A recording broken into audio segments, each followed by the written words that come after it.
Il convient fortement de dire avant chacune des 3 prières de la journée la phrase de remerciement ou de prière qu'on trouve dans le Talmud de Jérusalem.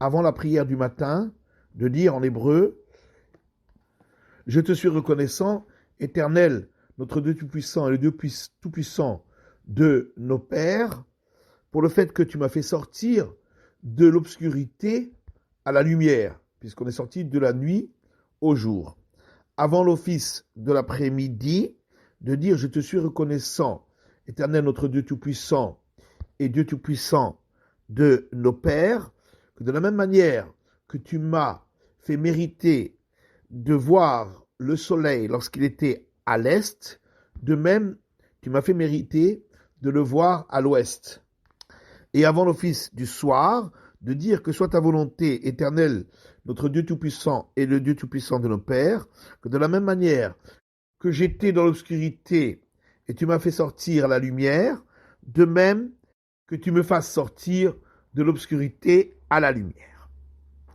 Celui qui veut accomplir pleinement l'obligation religieuse de placer l'Éternel devant soi à tout moment, il s'efforcera d'accomplir les 6 obligations positives qui peuvent être accomplies à tout instant de la vie de l'homme.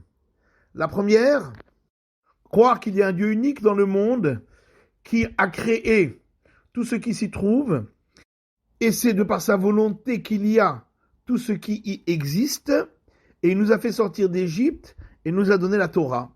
Et c'est le premier des 10 commandements. Je suis l'Éternel, ton Dieu Tout-Puissant, qui t'a fait sortir d'Égypte. C'est donc le commandement de la foi en Dieu. La deuxième obligation est de croire qu'il n'y a pas d'autre Dieu que lui, qui est donc inscrit dans le deuxième des 10 commandements. Tu n'auras pas d'autre divinité que moi, et que Dieu a tous les pouvoirs, et celui qui croit que Dieu a donné un quelconque pouvoir à des anges ou à des étoiles ou à certaines forces, il participe à l'idolâtrie et enfreint cette obligation. La troisième de ces obligations est ce que nous disons tous les jours. Écoute Israël, l'Éternel qui est notre Dieu Tout-Puissant, l'Éternel est un. C'est donc de croire en l'unicité de Dieu et qu'il n'y a rien qui soit associé à son pouvoir. La quatrième, c'est ce que nous disons également dans le schéma, et tu aimeras l'Éternel ton Dieu. Aimer Dieu, c'est à travers l'étude de la Torah, comme c'est écrit juste après, et ces paroles que je t'ai ordonnées seront sur ton cœur. En voyant, en comprenant la Torah, sa beauté, sa vérité et sa grandeur, on en vient à aimer Dieu qui nous a donné cette Torah. Et notre obligation est de placer toute notre pensée à l'amour de l'Éternel. Et celui qui fixe ses pensées à autre chose a enfreint cette obligation. La quatrième, c'est ce qui est écrit dans le verset, l'Éternel, ton Dieu Tout-Puissant, tu craindras.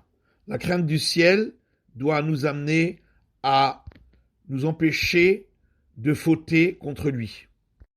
Et il s'agit donc de réfléchir au fait que l'Éternel scrute tout ce qui se passe dans le monde et tous les actes de l'homme, et qu'il punira l'homme pour chaque fois qu'il aura contrevenu aux paroles de la Torah.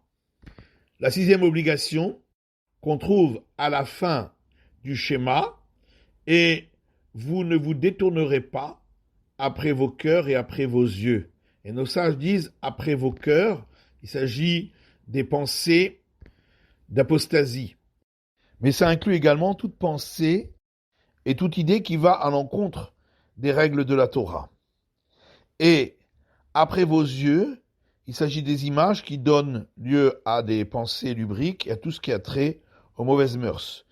Mais également s'adonner à des plaisirs qui n'ont rien à faire avec l'accomplissement de la Torah et du service divin et qui écartent l'homme de celui-ci.